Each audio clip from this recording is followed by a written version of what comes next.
दान करते रहो, एक दिन परमहंस भी आएंगे। लेखक प्रभुदत्त ब्रह्मचारी। एक महात्मा थे। उन्होंने अपने एक अनन्य भक्त से कहा, भैया तुम अन्न का दान दिया करो।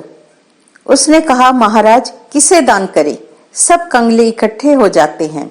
कोई सत्पुरुष आवे तो उन्हें भोजन कराने में प्रसन्नता भी होती है। यो ऐरे गहरे पंच कल्याणी भोजन पट्ट पेटुओं को भोजन कराने से क्या लाभ।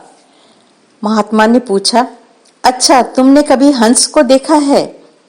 भक्त ने कहा, नहीं महाराज, मैंने कभी हंस के दर्शन नहीं किए। महात्मा ने कहा, देखना चाहते हो? भक्त ने कहा, अवश्य देखना चाहता हूं, यदि दिखाई दे जाए तो। महात्मा ने कहा, अच्छा एक काम करो, तुम पक्षियों को नित्य नियम से अन्न डाला करो। महात्मा की बात भक्त ने स्वीकार की। वे नित्य पक्षियों को अन्न डालने लगे। पहले कौवे आने लगे। उसने महात्मा से कहा, महाराज हंस तो आते नहीं, कौवे ही कौवे आते हैं। महात्मा ने कहा, तुम डालते जाओ। थोड़े दिनों में कबूतर आने लगे। मोर, दादुर, पपीहा, तोता, मैना आदि आने लगे। जहां दाना मिलता है वहां की चर्चा पक्षी परस्पर करते ही हैं। एक दिन 4 हंस मानसरोवर की ओर जा रहे थे। सर्वत्र पक्षियों द्वारा उस चारे डालने वाली की प्रशंसा सुनकर उसे देखने की उनकी भी इच्छा हुई। इसीलिए वे भी अन्य पक्षियों के साथ वहां आकर दाना चुगने लगे। दाता बड़ा प्रसन्न हुआ। वो दौड़ा दौड़ा महात्मा जी के पास गया और बोला, महाराज जी हंस आ गए, हमको हंसों के दर्शन हो गए। तब महाराज जी ने कहा, सतत दान का यही फल होता है।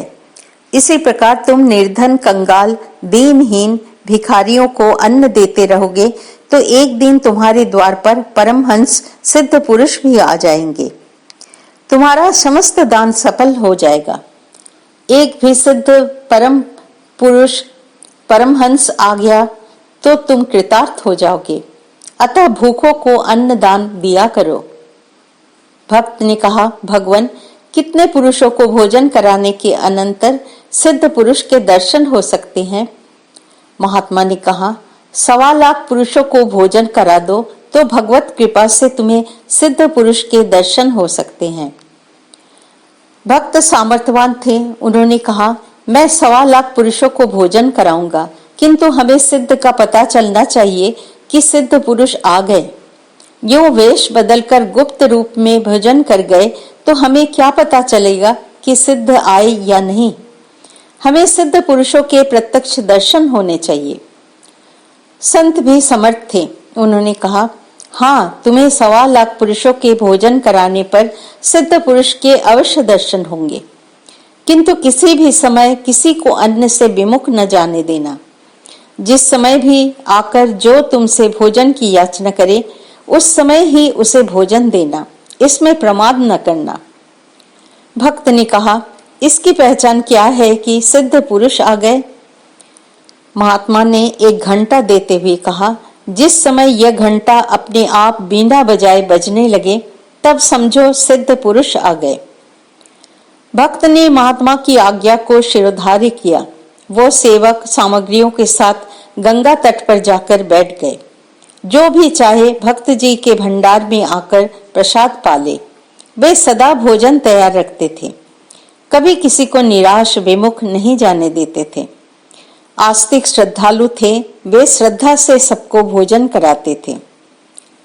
1.25 लाख पुरुष प्रसाद पा गए, किंतु घंटी बजी नहीं। फिर भी उसकी अश्रद्धा नहीं हुई। सोचा, हमारे पूर्व जन्म के कोई ऐसे पाप होंगे कि सिद्ध पुरुषों के दर्शन नहीं हुए। अब घर चलना चाहिए। उन्होंने नौकरों से सामान बांधने को कहा। सब सामान छकड़ों में लद गया। संत के साथ दी हुई वो घंटी भी सामानों के साथ बांधकर रख दी गई।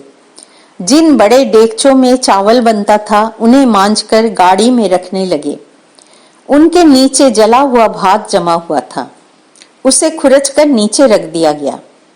उसी समय एक पागल सा पुरुष आया और बोला, सेठ जी भूख लगी है, कुछ खाने को दो। सेठ ने कहा, अरे बाबा, आप तो बहुत देर से आए, अब सब सामान बन गया। पागल से पुरुष ने कहा, कुछ भी दे दो। सेठ ने सामने पात्रों में से खुरचा हुआ जले हुए चावलों का ढेर देखा। उसी में से थोड़ा भात उठाकर उस पुरुष के हाथ पर रख दिया। उसने उसमें से 4 चावल मुख में डाल लिए। चावल मुख में डालकर वो पुरुष चला गया। सेठ जी ने आश्चर्य के साथ देखा, सामान में बंधी वो घंटी अपने आप बज रही थी। अब भक्त को चेत हुआ, अरे ये ही सिद्ध पुरुष थे। वे उनके पैर पकड़ने दौड़ा। थोड़ी देर तो वे जाते हुए दिखाई दिए, फिर अंतर्धान हो गए। सेठ ने कहा, सिद्ध पुरुष के दर्शन तो हुए, वो भी पृष्ठभाग के, किंतु चरण स्पर्श का सौभाग्य नहीं हुआ। चलो, इतना ही मेरा सौभाग्य था। बात यह है कि सिद्ध पुरुष किस समय किस वेश में कब आ जाए, इसका कोई निश्चय तो है ही नहीं। वे सभी रूपों में आ सकते हैं। अतः प्राणी मात्र में प्रेम भाव रखने के लिए शास्त्र की आज्ञा है। जय श्री राम कृष्ण।